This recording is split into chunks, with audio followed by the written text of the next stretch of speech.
সকালবেলা চলে এসেছি আমাদের বাড়ির পাশের এই জঙ্গল মতন জায়গাটাতে। কেন বলুন তো?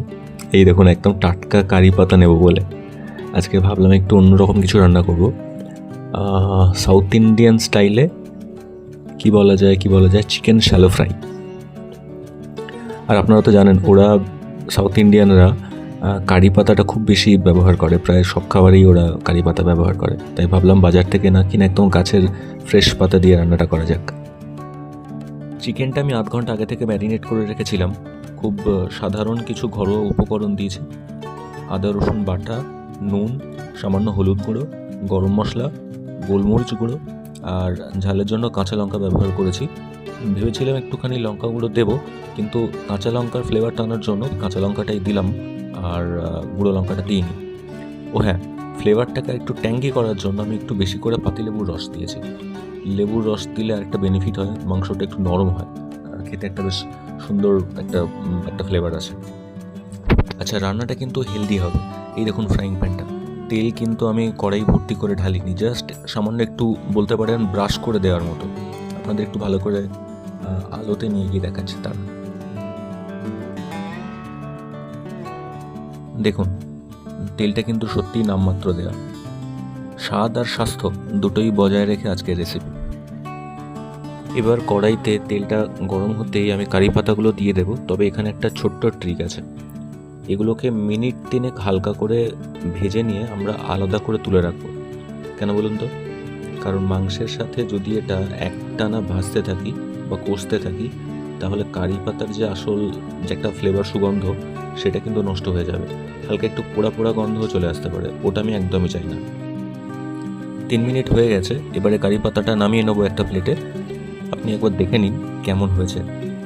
হালকা একটা মুচমুচে ভাব আসবে, আবার সামান্য একটু নরমও আছে। ব্যাস এই অবস্থাতেই যথেষ্ট।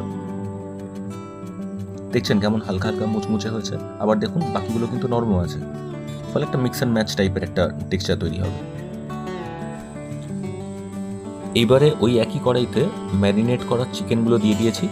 প্রথমে 3 থেকে 5 মিনিট খুব গুরুত্বপূর্ণ, এই সময় কিন্তু ফ্লেমটা একেবারে হাই করে রাখতে হবে।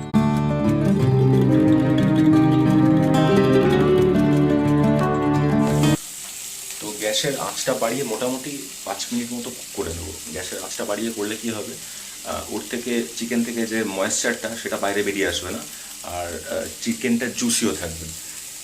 ফলে 5 মিনিটের বেশি নয়, 5 মিনিটের বেশি করলে আবার পুড়ে যেতে পারে। আর কন্টিনিউ আপনাকে একটু কিন্তু নাড়াতে হবে, আদারওয়াইজ পুড়ে যাওয়ার সম্ভাবনা আছে।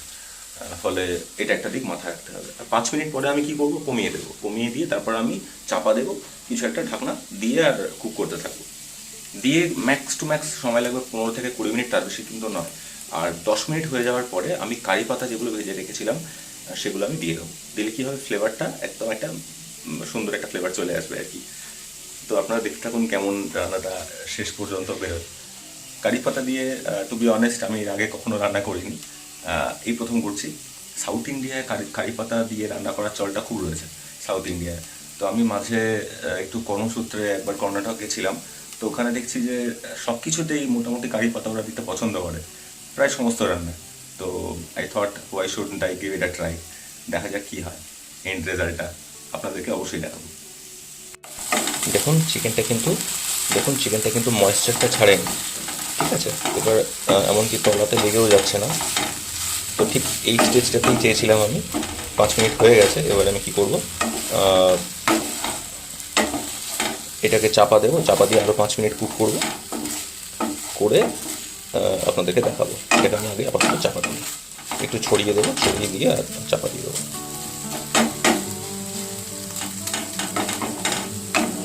গন্ধটা কিন্তু এখন থেকেই যা বেরোচ্ছে না বন্ধুরা, কি বলবো আপনাদের।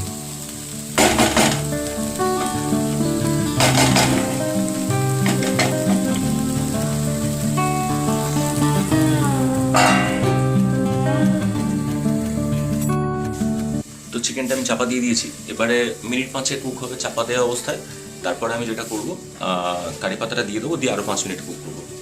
15 to 20 মিনিটস ম্যাক্স লাগবে, এর বেশি মানে লাগার কোনো দরকারই, কি বলে, এর বেশি রাখার কোনো দরকারও নেই। আর মাংসটা জুসিও থাকবে, এরকম নয় যে মাংসটা সিদ্ধ হবে না, এরকম কিছু নয়। আমি কিন্তু আপনাদের দেখাবো, এটা নিয়ে আমার কনফিডেন্স আছে ফুল, যে মাংসটা জুসি থাকবে। সেটা আমি আপনাদের অবশ্যই দেখাবো। তো এখন আমি যেটা করবো, কুইকলি এই বাটিটাই ধুয়ে নিয়ে চলে আসি। তো এতে আর কিছুই নয়, আর একটা বাটি ধোয়ার দরকার পড়বে না, একটা বাটিতেই যেটাতে ম্যারিনেট করেছি ওটাতেই কাজ শেষ। আচ্ছা, 5 মিনিট হয়ে গেছে। এবার আমি কুইকলি কারি পাতাটা দিয়ে দেবো। এই দেখছেন এখানে হালকা হালকা একটু লাল লাল ভাব এসছে, ব্যাস এটুকুই চেয়েছি, এর বেশি নয়। এর বেশি হলে আবার চাপ হয়ে যাবে, মাংস তখন শক্ত হয়ে যাবে।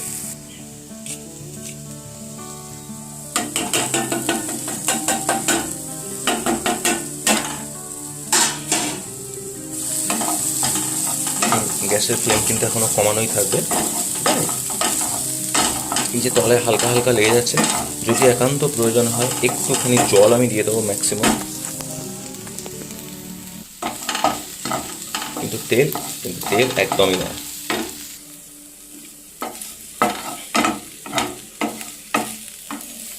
Trust me, this is almost done. এবারে আমি এটাকে জাস্ট আর 1 মিনিট একটু নাড়াচাড়া করে নেব।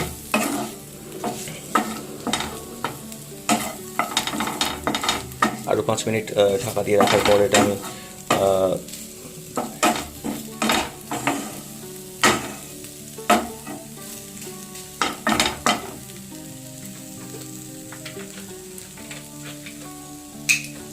জাস্ট হালকা করে একটু জল আমি দিয়ে দেবো,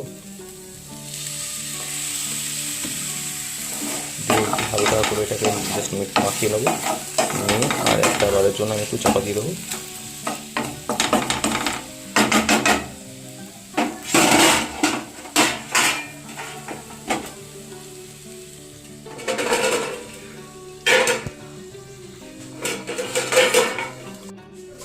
গাইস, 15 মিনিটস ওভার, এর বেশি আমি আর রাখছি না।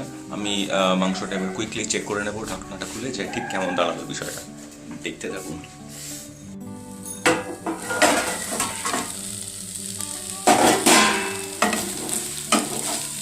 ওহো, this is absolutely perfectly cooked. দেখুন, আমি আপনাদের উদাহরণ দিচ্ছি পারফেক্টলি কী করে ভেজে দেবো। দেখছেন ছেড়ে যাচ্ছে।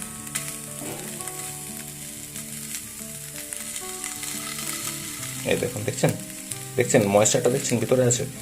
তাহলে this is absolutely perfectly cooked. রান্না complete. Off goes the flame. তো এবার খাবার টেবিলে দেখা হচ্ছে, ঠিক আছে? খেতে বসে গেছি, আর বলে যায়নি তো চিকেনটার কথা, এবার দেখাবো। তো এই হচ্ছে আমার আজকের প্লেট। ডাল সিদ্ধ, পটল সিদ্ধ, কুমড়ো সিদ্ধ, একটু পাতিলেবু, ভাত, একটু সামান্য ঘি নিয়েছি, আর চিকেনটা। ঠিক আছে, এবার আমি ওটা খেয়ে আর আপনাদের টেস্টটা বলছি কেমন আছে।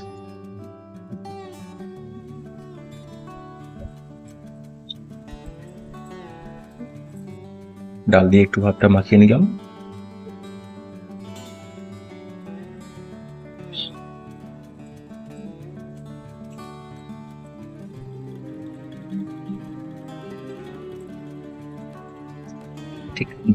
ঠিক যে যেরকম ফ্লেভার চেয়েছি ঠিক সেরকম ফ্লেভারটা এসছে।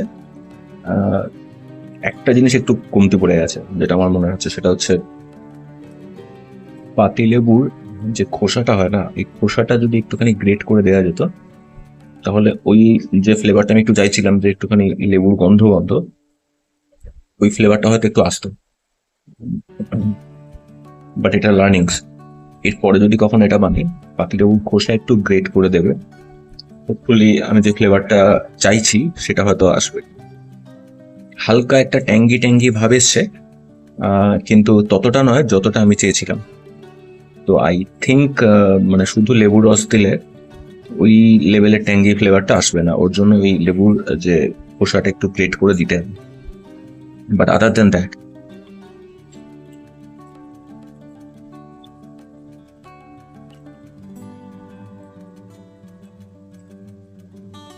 this tastes amazing, very very flavorful.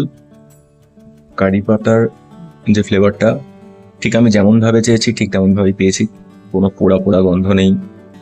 আমি যে আগে তুলে নিয়েছিলাম না একটু ভেজে, যার ফলে ফ্লেভারটা একদম ঠিকঠাকভাবে থেকে গেছে, একদম ফ্লেভারটা ঠিকঠাকভাবে থেকে গেছে।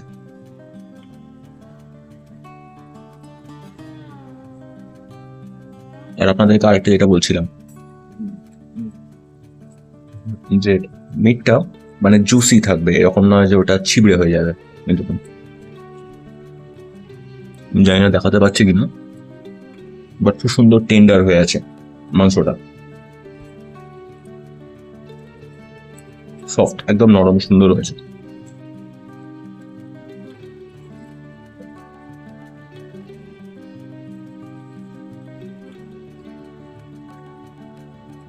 একদম ঠিক আছে, মানে কোনো কমপ্লেন নেই।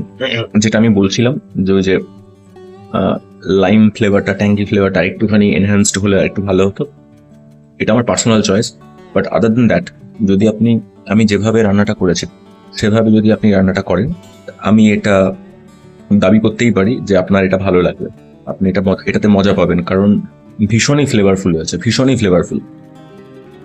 আর এছাড়া যদি আপনার মনে হয় যে আরেকটু ট্যাঙ্গি করতে চাইছেন বিষয়টাকে, তাহলে ওই যে লেবুর যে খোসা একটুখানি গ্রেট করে দিয়ে দেবেন। তো এটা আপনারা বাড়িতে বানাতেই পারেন, যদি বানান তাহলে আমাকে বলবেন যে কেমন টেস্ট হয়েছে, আপনাদের কেমন লেগেছে। যাক, তাহলে আমি তাড়াতাড়ি খাবারটা শেষ করে নিই। আজকে তাহলে ভিডিওটা এখানেই শেষ করছি। আপনাদের সাথে আবার দেখা হবে নতুন কোনো একটা ভিডিওতে। সবাই খুব ভালো থাকবেন, টাটা।